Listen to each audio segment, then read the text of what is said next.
What's up, everybody? Today I am going to be talking to you guys about how to create a custom playbook in Madden 23. I've had a video out before about playbooks and schemes, and I sort of touched on this a little bit, but I don't think I went too deep into it, and I just wanted to do just a video on its own explaining the whole process for those out there who is wondering about building a playbook on their own. If you're new here, thank you for stopping by. Consider subscribing and hitting the like button, and if you're back, welcome back. Now let's get into it and let's check out how we can make a custom playbook in Madden 23. So the first thing you want to do is go over here to the little NFL symbol, and you're going to go down to playbooks, and it's going to bring you to this screen. You're going to see at the top it says create offense, create defense, edit offense, and edit defense. So if you want to create a book, you're going to choose from here. And if you want to edit an existing book that you made, you can go here. Of course, you can see I have some more books that I have in my repertoire for my Texans franchise. If you watch my franchise, you know that I've been wanting to run the ball more, and this is my new playbook that I took. It's sort of a extension of the new Texans book, and it's just running more, please, because that's what I want. So the easiest way to create a custom book is to take an existing book that you like and then adjust it to your liking. Now that could mean changing out 5 plays. It could mean changing out almost a whole book. But the best way to do it, in my opinion, is to start from an already created book. You can get one on the Communities tab that is essentially empty if you wanted to download it, but I prefer to at least stick to a book that I sort of like and I just want to make adjustments to make sure that everything is running smoothly. We're going to choose the Chiefs playbook. Once you have your playbook chosen, it's going to take you to this screen here. There are 4 different options up at the top here. You have Audibles, My Playbook, All Plays, and My Game Plan. And all of these are important when you are building your book. This one is the last one that you're going to focus on, the Audibles page, because this is once you have all your plays in, you're done adjusting things, and you just want to make sure your Audibles are set up correctly. So what you want to do is you want to start with My Playbook. My Playbook is pretty self-explanatory. It's going to show you all the plays in your playbook that you're using right now. It's not going to have any plays that is not included in your book. What I like to do first is I go through every formation and I remove plays that I do not want in my playbook. The easiest way to do that is simply by going to a play and just hitting the X button here for remove play. And now it is out of the playbook for good. And you'll see down below, you have a nice bar here that gives you a count of everything. It tells you how many formations you have, how many sets you have, how many plays in the sets, and the play count that you have.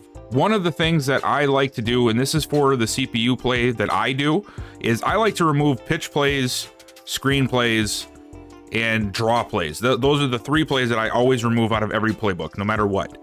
Now, if you're playing user style, then you don't have to do those things. Maybe you like running those plays. I just don't think that they work very well in Madden. The coding doesn't work well enough for them, so I take them out. I don't want to deal with them at all. So I would go ahead and take out the speed option. I would take out this halfback screen by clicking X. There is another way that you can go through these plays and remove the ones you want and add the ones you want very simply, and this is the under All Plays tab. You'll see now that you're under the All Plays tab that it still looks relatively the same, except now you have a little box next to every formation because this has got every single formation that the game offers. So you're going to have to go through everything here, and essentially what you're looking for is in the bottom right. Is there any plays in this set? For instance, Full House does not have any plays in our playbook, so I don't have to worry about it. Do I want to add this formation? I personally do not, but if you want to, you can simply just hit the X button, and it's going to add these plays to the playbook for you. You can see that count going up. You can also remove all the plays out of a formation if you don't like the formation by clicking on triangle, and it'll remove them all for you. I'm going to cycle through here under shotgun until I find a set that we have in this playbook. Oh, here we go. Shotgun, bunch, halfback, strong. So we have 11 of 19 plays in here. And if I wanted to adjust what is available, I'll just go down here. I'll uncheck the box if it's included and I don't want it. And then I will press X again to include it if it is not available. And then I just do this for every formation. It is a little bit of a process, but it is worth it to get what you want out of your playbook instead of having to rely on the NFL books. And sometimes you can find really cool plays that you didn't even think about. Like, look at this bench pivot play. Just sitting down here, it's not being used, or this dig return. Maybe I want that in the book, so I'm gonna go ahead and add that. Maybe I wanna add a 5 receiver set, so I'm gonna go to 5 wide receiver trio here, and I'm gonna add as many plays as I can to try and get 5 receivers on the field at the same time to try and get the best matchups I can. This is one of my favorite formations to try and implement in my franchise, just because who doesn't want to have 5 receivers on the field, you know? So once you're done with this, you have taken the plays off that you don't want to have, you've added the plays that you want to have. The next step is to go over to my game plan. Now, my game plan is for adjusting how these plays get called. If you are using this book, chances are you don't really have to adjust this, because the only thing this will change is how the coach suggestion comes into play for you when you're playing the game and choosing the plays. But if you already just choose your own plays out of the formation, you don't use coaching suggestions, this next part is not for you. But now if you use coaching suggestions, or if you are playing CPU versus CPU, this is a very important piece of the playbook building, because if you don't adjust this, it's not going to change what kind of plays get called.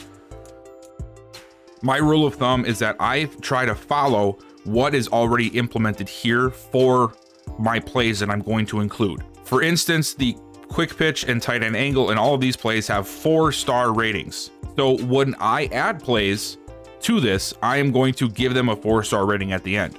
And now you might ask, well, how do I get plays in there? That's very simple. You go back to my playbook and you'll see these stars popping up in some plays, and for others, you don't see any stars at all. That means that somewhere in the playbook, in the game plan, this play is chosen, like halfback zone weak. It is in the red zone and it's in the inside the 5, but it's not anywhere else. So maybe let's say I want this play to be called on first down. I'm going to click square, and now I can simply press X to bring this up as much as I want. And you can do it for all the scenarios. So you have first down, second and long, second and medium, second and short, and so on and so forth. You get the drift. The easiest way to do the ratings on here and to make it go faster is if there's a playbook I want included, I just put a 1/2 star in it. So I will go here, here, here, here, those 1/2 stars. And I'll just go through the whole playbook and I'll do that. And I can go here.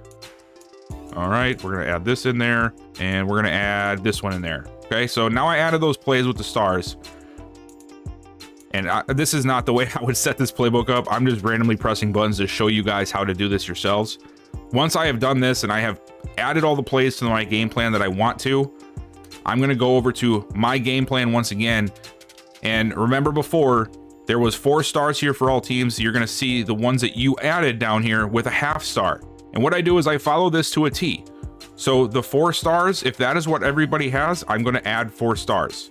And I'm going to make it the same as the rest so that it implements it correctly into the algorithm that is choosing this play. Because that's really all this is doing. It is giving the system options to call plays from. Now, will you get plays sometimes that get called that are not in this selection? Yes, you will. And that's okay. But this is giving the playbook the base as to how to do it and when to call it. And you need to be careful of what kind of plays you have set up in this game plan, because it will determine how your plays works. For instance, on first down here, do we want to run a vertical concepts route? I personally would not. I would rather have something short or a handoff on first down to make it simple, put us in a good situation on second down, and then come back to the drawing board and see what happens. So if this was me, I would probably take out the vertical routes.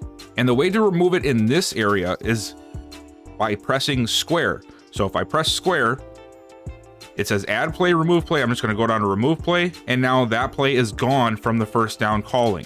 It's still in my playbook. It's just not in my game plan for the calls that are being selected from on a normal basis. And you're just going to go through and you're going to do that for everything. So second and long, you see that there are 4.5 stars for this group. And then here you'll see some at 3.5. So this is telling you there's a tier to second and long. These are the plays that should get called first. These are the plays that should have a better percentage chance of being called. And then as you come down here, these are the second tier plays that should be called. And then here are the 3 that we added. So I just essentially have to decide, do I want quick pitch or halfback dive to be one of the top plays to be called, or a secondary? Let's say I want quick pitch to be the secondary play, and I want halfback dive to be the first play. I'm going to go ahead and change that, and then we'll move wide receiver option up there as well. And now if you go back and come back, those plays have worked into the system on their own. They're not shown as 1/2 stars anymore. And you're just going to go through every single formation. You're going to do the same thing. You're going to follow the same exact format. It's a very simple tool to use. The reality is the only way to get really better at this is by trial and error, testing the playbook, figuring out what's going to work, and then coming back to the drawing board. There are some key areas to look for when creating or editing a playbook to your liking that you need to take into consideration. One of them is third and long. There is a lot of vertical routes sometimes in third and long situations and fourth and long situations that I don't agree with, because if the play takes it away and you have maybe one route left, you're going to be in some trouble. Your quarterback's going to not be able to get the ball off. So you want to be careful with the kind of plays you put in here. I mentioned red zone before. If you look at the red zone here, remember, this is anything from inside the 20-yard line down to the 5-yard line before it converts to the goal line situation. So if you have a deeper route like stick and nod, those two outside receivers are automatically probably going to be taken out of the game plan for that play. Because if you're at the 6 or 7-yard line and you call this play, both your outside receivers are running verts, you're not going to get that route called. So now you're only working with the 3 routes on the inside, and you better hope one of them makes it. I try to stick to more short game routes like this inside the red zone just for that simple reason. I do like having some deeper progressive routes, so that way if I want to take a shot to the end zone, I have that ability in there, but you just have to be wary of it. Like, why shallow cross? You're setting 3 of your 5 receiving targets on streak routes. If you're calling this from the 10-yard line, you might as well just get ready to take a sack, because you're not going to get the play off. Or maybe you will for the tight end for a short 3 or 4 yard gain, because now everything is condensed, right? The defense is all in that little box there, so it's that much harder. You need better concepts to be able to make it past the defense inside the red zone. So a play like escape, for instance, I will keep that in here because maybe I want to try and take a shot on a deep out route or a corner route when I'm back at the 20-yard line, right? And I know it sort of goes against what I said, but you do have to have these plays in, because you're not always going to be throwing a pass from the 8-yard line. Sometimes it is from the 20. So you might want a chance to extend that defense downfield a little bit and try to take it all in one play. But this is all subjective to what you want. If you want nothing but short passing, go ahead and just delete all the plays that you see here by clicking on square and hitting remove play. And then you can simply go back to my playbook here, hit square again, and you can add the plays to the areas that you want them to be in. The process itself is very simple. The execution is the hard part. It's going to take some practice. It's going to take some time learning what to do. Once you are finished with this portion of it, the game plan portion, you've got your plays selected, you've deleted the plays you don't want, and you've got your setup for the game plan with the stars in place. This is when you want to go back to audibles. And now you simply want to go through and adjust your audibles. So for I-form slot flex, I love the slants play there. I don't like this alert smoke play, so I'm going to change this to 95 Mike. PA Dagger, I'm okay with that. Let's see if we can give a different type of play. No, this play just does not have enough, so we're going to leave it alone. And then we can go down here. We're going to go to shotgun 5 wide receiver trio. See, when you add a new formation like the 5 wide receiver trio, some things don't even set up because it doesn't know what to select. So that's why you have to make sure you go back through this and set your audibles properly. You click in. Okay, I like the stick play for there. Let's make sure we can call this shallow cross play. And then here, let's make sure we have the option to go vertical. And then once you're done with all of this, you've done the audibles, you've got your game plan, you just got to simply save. You press the little button down here and you just save your playbook. There are 2 ways that you can implement your custom playbook into the games when you're playing them. You can go to your settings, go to game options, and down here on offensive playbook, you can choose to be one of your custom books. So when you go into franchise, it'll automatically populate this playbook over whatever playbook you have set. Otherwise, the way you can implement it is by simply going to advanced settings on the matchup screen and then changing your book up here. It should usually populate it automatically. You have it set there, but if you don't remember to do that, that's fine. It'll be at the very end of the list. So after the generic books, and it'll be right before the start of the NFL books. This is where all of yours are. So just select it here and then you're good to go. There is one last little part that I wanted to talk about, and this is for the people that I know follow me and play the game the way I play, which is CPU versus CPU. And I just want to give you guys a couple of tips of what I've learned since I've started doing this and putting these books together for this kind of play. It is very subjective and very difficult to get things to work the way you want them to do. So I wanted to leave a few tips for you guys to get started in that journey. If you are not somebody who plays CPU versus CPU, I hope you stick around to learn about it. But if not, it's okay. You've learned what you need to learn. Good luck on building your playbook. Now for the CPU versus CPU stuff, when you're in my game plan, there are a few things that you really have to look out for. As I mentioned earlier in this video, pitch plays, screenplays, and a lot of draws just do not work in CPU versus CPU. They simply don't. So this is actually the book that I'm using right now, and I have no plays in here for that kind of stuff. The biggest play I have for an outside run is this halfback sweep here, and it still is more of a designed off tackle run than it is an actual sweep, because it's not actually a pitch. This is like the most outside run I have. For the most part, when it comes to the CPU, you want to have inside running, which is why when you go look up here, all of my runs are aimed inside. The outside runs, the stretch plays, for the most part, they just don't work because the tight ends and the fullbacks and the pulling guards, they don't have the coding properly to be able to seal the edge, which is how you see those plays get blown up. Like if you watched my Texans video yesterday, you saw McManus had that big play on that pitch play where they lost 5 yards. It was a big play for us. Does that happen if the game is coded properly? We don't know. But that's the reality of CPU versus CPU. Also, on first down, if you want to run the ball, and this is something I'm even still tinkering with myself, you've got to have run plays so high up here, like so many run plays. They have to outweigh the amount of pass plays, and they have to be rated higher than the pass plays. Otherwise, it's just going to be a pass fest. Now, I do have another playbook that I started, and I had to essentially delete a bunch of pass plays and then even up the star ratings in them even more for the run plays to try and offset it. But I think I actually found something really cool that now I have 2 different books I can use, and I'm really excited to showcase that in my next Texans franchise video. But essentially, you have to overpower the run plays for it to work. Let me show you that book quick. So here in the new book that I was working on, the run book, I have all of these run plays up here at 3.5 stars. So many of them. And yes, there is a lot more plays in my playbook than there is in the default playbooks, because I like the variety. If you don't want to have this many in there, you can go ahead and you can change it. That's fine. Most of the playbooks have a default 20 to like 25 plays available in each scenario. I go over that because I like the variety. I don't like the repetitiveness of what the games are. So I add a ton of plays to this area, and you guys have seen the results. Guys like Alex Poe, I can make them play good. I can make them show what they can do. So I appreciate the way that I can put this together. And if you guys don't want it to be as complex, then by all means, just make it a smaller book. But I do not like to do that. So look at all of those plays. Look at where that bar is. We're almost to the end of the first down category, and we're just getting to the pass plays. I make every pass play the lesser star in the book. And for some reason, it still will pass on first down. There is a heavy presence of passing in this game.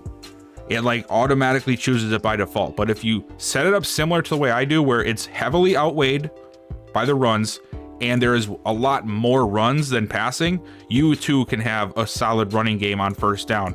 And then I just add in some smaller plays and even some extra plays, because I do like to have the ability to run outside to keep the defense guessing.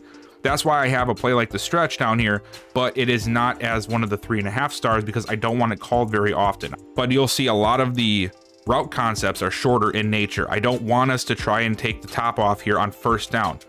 This one, I like this one because this gives the opportunity for a deep shot, a medium shot, and a short shot with the X route underneath on the drag route. But a lot of these are going to be shorter progressions, trying to get us to second and medium, second and short.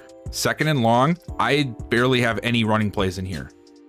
I don't like having to run on second and long because it's a recipe for disaster if you do it too frequently. Sometimes you can catch an opponent off guard, which is why I do have a few run plays in here. But for the most part, if it's second and long and first down failed, we need to throw through the air.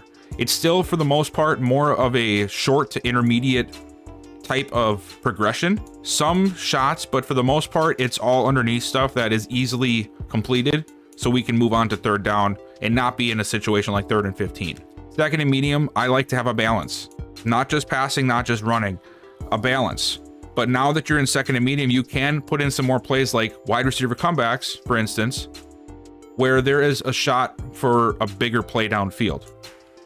But I will start mixing in some runs here. Not too much for the play action. I do have a couple in here. I actually might take those out. I'm not a big fan of play action if it's not like second and short. But you also don't want to get too predictable either, where it's only play action on second and short. So I do have to have some of them worked in here. Second and short, sort of similar to first down. You want to make sure you have a lot of running in here if you want to continue to run. And I like to do this because I want to build that up. So if we run it on first down and we get to second and short, obviously the run play on first down worked. I want to run again. So I have a lot of running plays in here. I don't overweigh them like I do on first down, because if the game, I believe, reads that the play worked and calls another one similar to it, I just want to have them a lot of options to choose from on second and short. So most of it will be running plays. And then again, this is where your shot plays can go in. So you'll see plays like PA cross or PAY cross or PA flood. You know, plays where you have a shot to take a shot or get some big yards out of it because it's second and inches. You have that capability. Let's say you try and take a shot and it doesn't work. So you have to check it down and you get a yard or two. You still have third and short coming up next. Or maybe even you take a sack. You're still only in third and medium, but you have a shot to take a play. And you guys have seen it if you watch my Texans franchise, like Alex Poe. A lot of those plays you see him run will be ran on second and short. And we end up getting huge chunk plays out of it, sometimes touchdowns. So I want to make sure on second and short, I have some shot plays in here where I can really try and stretch the defense out. And this is where you need to be very specific on here, because there are so many different types of plays you want to have that you have to know exactly what you want out of this book. Running, short passing, deep passing. This one is going to have a mixture of everything. Third and long. Make sure you take away anything that is not going to get you at least 8 yards. At least 8 yards. When I initially started this book, there were plays like curls and stuff in third and long. Look at how short that curl route is. I don't like that at all. So I took a lot of them out, and most of these have deeper route progressions. I don't have any vertical plays here. Verts gets pushed a lot in CPU for third and longs, fourth and longs, and I despise it so much. So I essentially delete them all out of here. Third and short, for the most part, is going to have a lot of run plays, and you want to try and stick to running on third and short because it's usually easier in Madden. But just like I did for first down, I do have pass plays, and usually there's smaller progression routes, like stick routes here, slants, a lot of slants, some spot routes, things that are usually pretty safe to throw, and for the most part are going to get you at least 1 to 2 yards, 2 to 3 yards, you know. So that's what I like to do on third and short. Fourth and long, I almost copy and paste from third and long for the most part, because these plays are important and I don't want them to be too difficult. If you go and look at some NFL playbooks, you'll see that a lot of them are just covered in vertical routes. Who's going to throw a verts play when it's third and 9? Because that's what this book is running. When it's third and long, you have to remember it is 8 yards or more, which means that if it's third and 8 or third and 25, you're calling that play.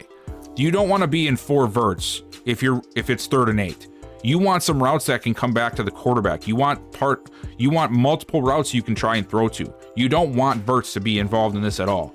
I do have some in there, of course, because you need the variety. Sometimes you might get a good cover 2 look, and how many times has Alex Poe beaten the corner out of press and we get a huge play out of it? So you want to have that option, but for the most part, you want to make sure you have options here.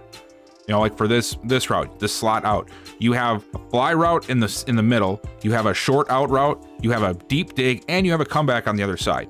There are multiple areas you can try and attack this defense depending on what they throw at you. There are some 4 verts. I think there's 1 or 2 of them. Yeah, 2 of them. Maybe it is 4th and 25. I want to make sure it's involved in there because I can't run deep corner and expect to be able to get 25 yards. Right? So sometimes you have to have it in there. Just make sure you weigh it out enough to where it's not something that's getting called often. Inside the 5, this is for when you're backed up against your own goal line. Do not put any pass plays in this situation. The CPU sucks this year at getting a pass off down this far for some reason. And if you have a pass play, make sure it is slants. Nothing else other than slants. Slants and running. No outside runs whatsoever. Only up the middle. Power plays, ISO, lead dive. Easy, simple plays to run, because if you do anything else, you try to get fancy with this, the game is going to make you get a safety. You guys saw this a couple of times in the Texans franchise. If you watched it, 2 different games we got sacked for a safety because of the decision making at the 5-yard line. I had to rework the whole thing. Red zone, we talked about it. This is anything inside the 20-yard lines on 1st or 2nd down. 3rd down, 3rd and long, 3rd and medium, that stuff comes into play in this scenario. So keep that in mind. Goal line, this is your normal goal line package. What I'll do is I'll put passing plays in the goal line, so that way I have a better chance of getting some passing going on the goal line. And then you also have one for goal line pass. Now make sure this is only passing, but I like to mix in some passing on the regular goal line one. But don't forget about this one as well, because this one can give you some good stuff too. And this is how you guys see me end up lining up in 4 wide sometimes when we're at the 3-yard line, because I made sure to force this narrative in the playbook. And then anything you do for goal line or goal for pass, add it to go for 2. So that way you have the same capabilities that you did from the 3-yard line when you're trying to get a 2-point conversion. Also, remember to do these kind: Hail Mary, 2-minute offense, run out the clock. These are important as well. 2-minute offense, you want to try and get the outside release routes, some of the deeper progressive routes, out routes, those type of things where you have a chance of getting out of bounds. Run out the clock is just all your run plays. I added every run play pretty much to this, unless it was a pitch play or something like that. All right, so that was the last part of the video that I wanted to go over. I just wanted to make sure I gave you guys some extra stuff to work on if you are trying to enjoy the game the way I do, which is CPU versus CPU. If you don't play it this way and you stuck around for that, I appreciate that. This video though, this one is all I got for you guys. Thank you so much for watching. Consider dropping a like if you like what you saw and it was helpful. Hit the subscribe button if you found this helpful and you want some more of this stuff, because I have posted stuff like this in the past and I will definitely post about it more in the future. Turn the bell notification on so you don't miss any uploads, and I'll see you guys next time.